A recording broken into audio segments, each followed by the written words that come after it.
Estamos cumpliendo un año de rompimiento de relaciones con Ecuador y hace poco hubo un nuevo amago de crisis con Venezuela. Esta semana desde Qatar, el canciller ecuatoriano le contó a todo el mundo que no tiene ningún interés en normalizar las relaciones con Colombia. Es una situación preocupante esa de tener semejantes tensiones en el vecindario cuando estamos entrando en una recesión económica y tenemos al lado a los principales compradores de nuestros productos. Pero, ¿qué tan enterados estamos de lo que pasa? ¿Qué tan acertados son nuestros juicios sobre un tema tan sensible? Pues una de las mayores especialistas en relaciones fronterizas es la profesora Socorro Ramírez de la Universidad Nacional e integrante de la Comisión de Vecindad con Venezuela y del Grupo de Diálogo Binacional con Ecuador. Hace tiempo queríamos tener sus opiniones en el radar y hoy por fin la vamos a escuchar en un diálogo muy útil y muy oportuno con Beatriz Gómez.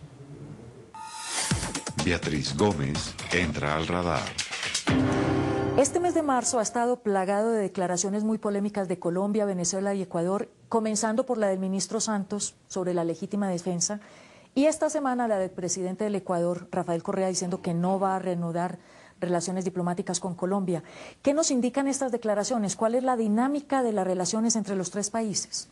Bueno, nos indican que hay diferencias muy profundas en cómo entender los problemas de seguridad, muchos de los cuales son transfronterizos y articulan de manera muy distinta a cada uno de esos tres países, en particular el tema de la droga, de manera desterritorializada, une a Venezuela, Ecuador, a Colombia, a Brasil, en fin, pero también el tema del conflicto colombiano, su concentración en algunas zonas de frontera, la interacción que desde países vecinos alimenta ese conflicto, porque desde allí vienen contrabandos que son fundamentales para la economía de guerra de los grupos irregulares, pero también para toda la dinámica de reemplazo de la presencia del Estado en las fronteras que hacen estos grupos irregulares. La declaración del ministro Santos a comienzos del mes,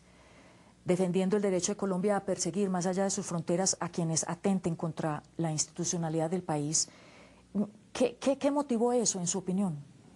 El interés del ministro de mostrarse más fuerte y más duro que el presidente Uribe en un intento de lanzar su candidatura presidencial. Démosle el beneficio de la duda al ministro Santos y pensemos que el ministro está preocupado por algo que nos dijo aquí el general Óscar Naranjo. Ellos piensan que las FARC ha lanzado desde sus tentáculos en el exterior una conspiración contra la institucionalidad colombiana.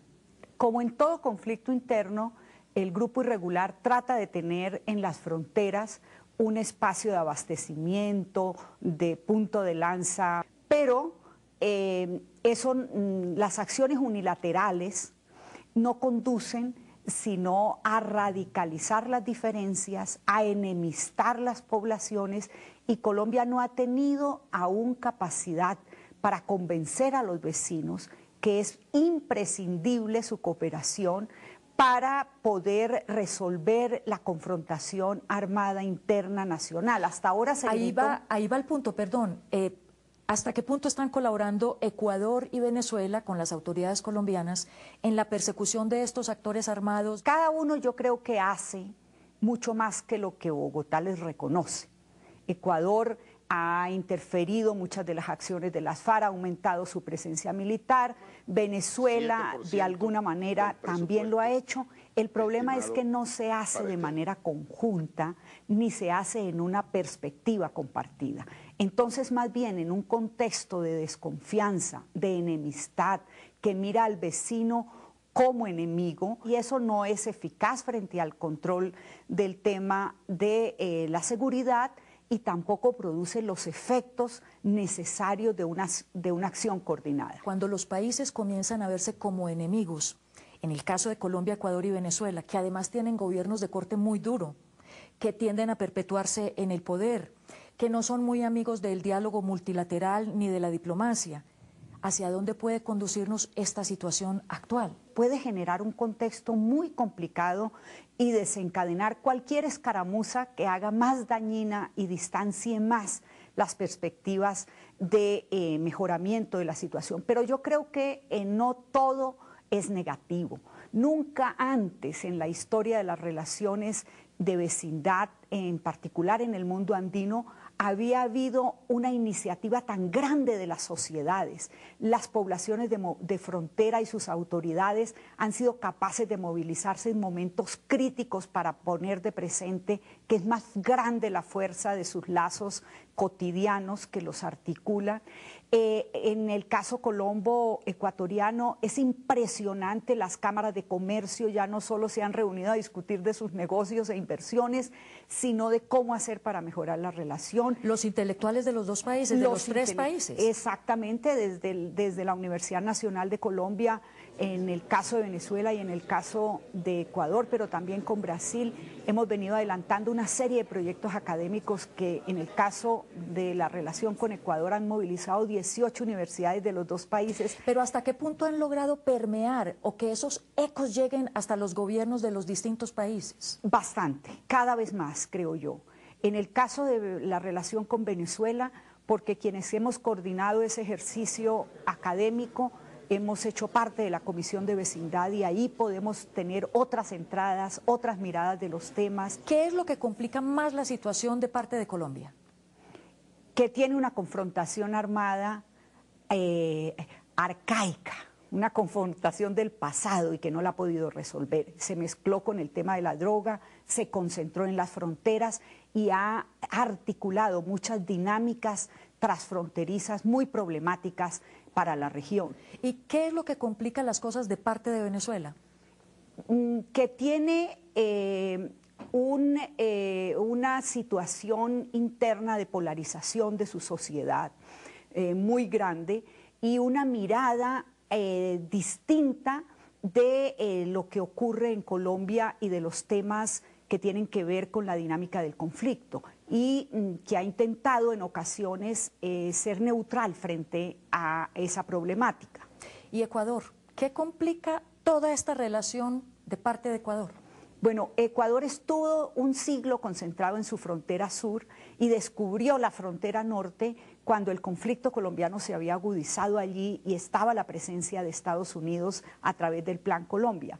Esa presencia ha llevado a Ecuador a creer que el conflicto colombiano es algo que desencadena a los Estados Unidos y no que tiene una dinámica propia y que no mira que se mira solo como víctima y no ve que está en medio de unas dinámicas que articulan a distintos sectores ecuatorianos con esa confrontación. Y el gobierno colombiano, un elemento importante, se ha limitado en muchas ocasiones a decirle a los vecinos, mi seguridad es su seguridad, actúe como yo quiero.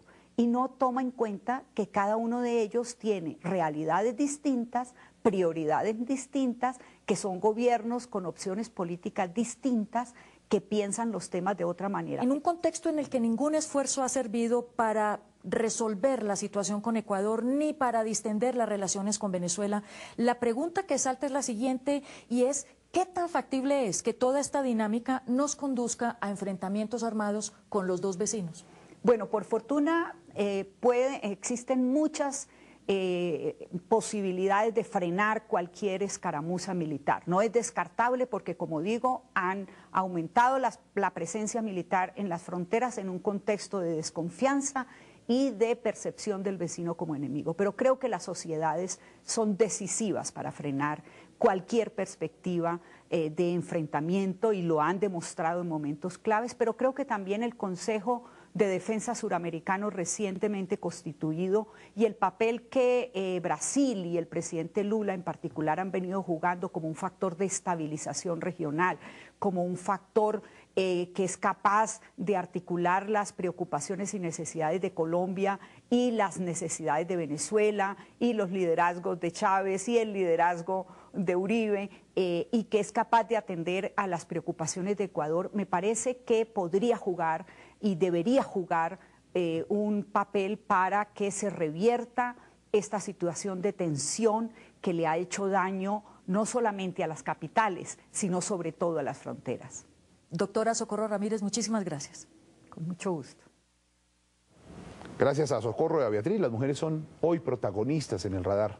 Nuestra siguiente invitada es un ejemplo a seguir, es Elena Mogollón, una diseñadora gráfica y fotógrafa muy conocida además por pertenecer a una tradicional familia cartagenera y por ser la esposa del expresidente de la ANDI y exasesor del presidente Uribe, Fabio Echeverry Correa. Pero la razón por la que está hoy con nosotros es la causa que ella emprendió hace 4 años, ingresar a una de las zonas más pobres de su ciudad, donde ni siquiera había calles para llegar y emprender un proceso de recuperación integral. Doña Elena le cuenta a Darío Arismendi lo que ha significado esta experiencia y hace un llamado para que personas como ella trabajen por los más necesitados. Y ahí por los laditos Darío le pregunta por la fotografía y por su muy famoso marido. Darío Arismendi entra al radar. Es muy difícil lidiar a un líder como Fabio Echeverry Correa. Me temía la pregunta, Darío. No, ya ves que no. Él parece muy bravo, pero no lo es. Y es una persona maravillosa, muy solidaria. ¿Quién manda en la casa, Elena? Él. Él, pero él dice que Elena. No, él. ¿Cómo se conocieron, Elena? Nos conocimos en un avión. ¿Y eso fue amor a primera vista? Pues algo así por el estilo. A ver, Elena Mogollón es diseñadora gráfica, ha vivido mucho tiempo en el exterior, en Nueva York muchos años, fotógrafo maravillosa, además, una fotógrafa increíble. ¿Le ha tomado fotos a su esposo? Sí, Darío. Le he tomado muchas. Sí. ¿Y qué lado tiene mejor? Sí, sabes que sí tiene...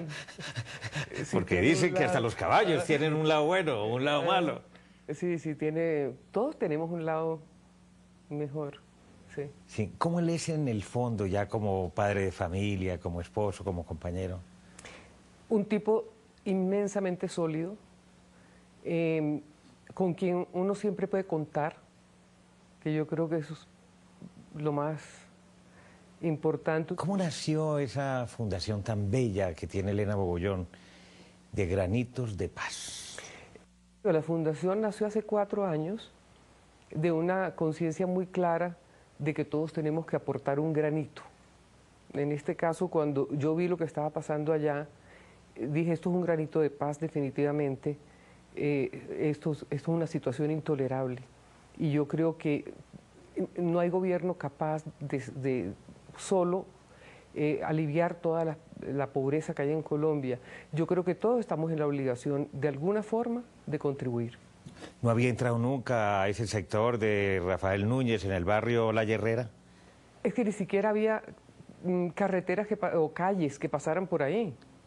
Eso uno tenía que tener la determinación de entrar. Hoy día existe la perimetral y uno puede entrar, pero hasta ese momento había que ir intencionalmente.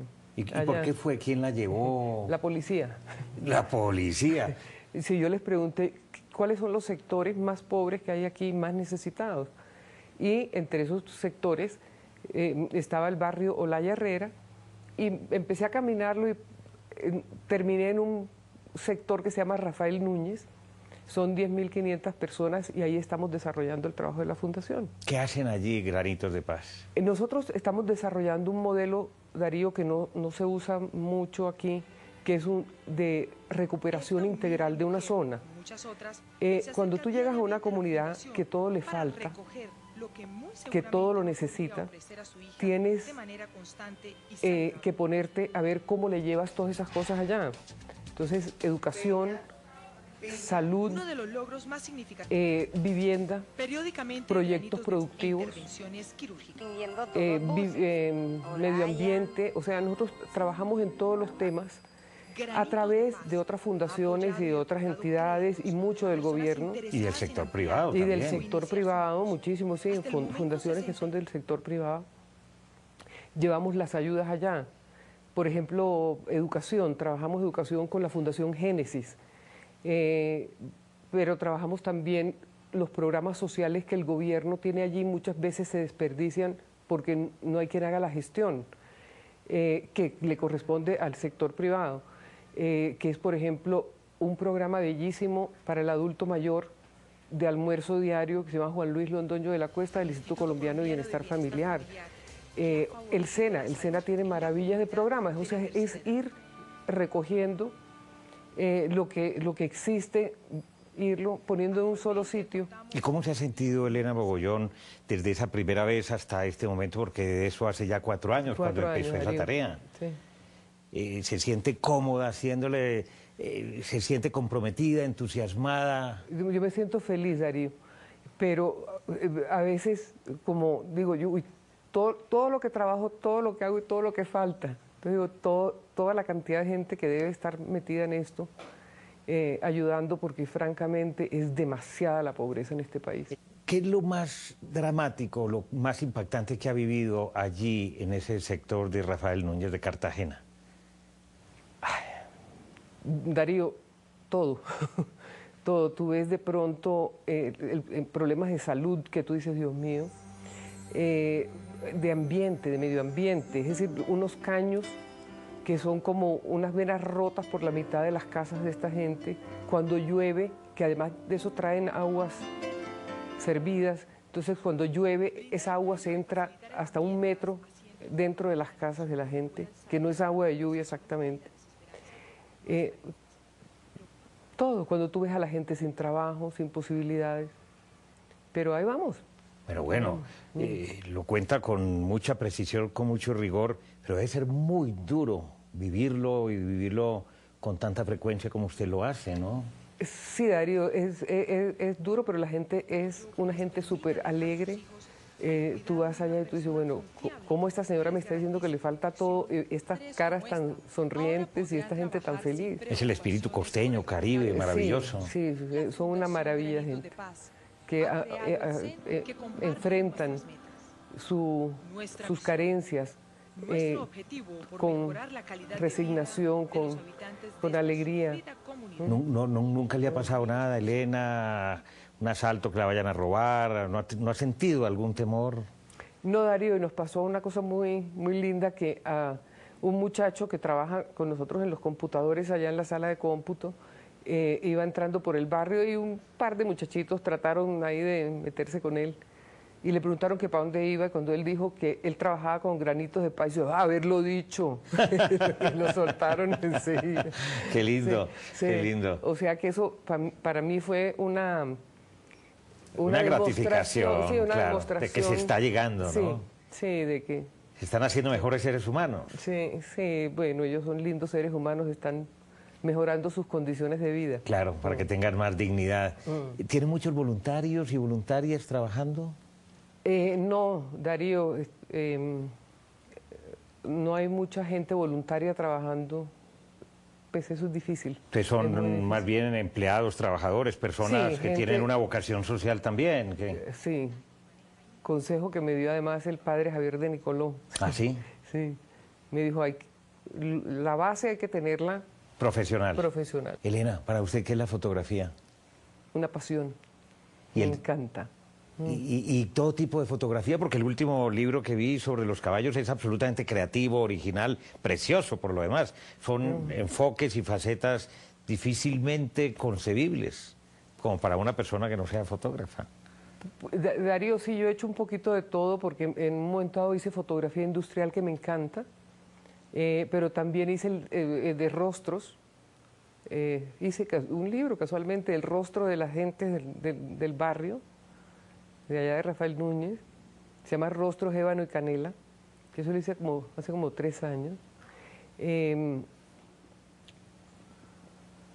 Y caballos. Y caballos. Pero eso ya es heredado, eso es por Fabio. Eso es ósmosis. ¿Y el diseño, qué es para Elena? El complemento, es decir, la fotografía y el diseño es una sola cosa, Darío. Bueno, ¿qué le diría a todos estos colombianos y colombianas para mejorar su vida y para ser más solidarios? Su mensaje. Que todos tenemos la obligación y la posibilidad de ser muy felices haciéndole a otros también un poquito de ayuda, dándoles un poquito de ayuda. Y de felicidad. ¿No? Sí, de felicidad, eso es. Elena, felicitaciones y muchas gracias. Gracias, Darío, a ti. Muy amable.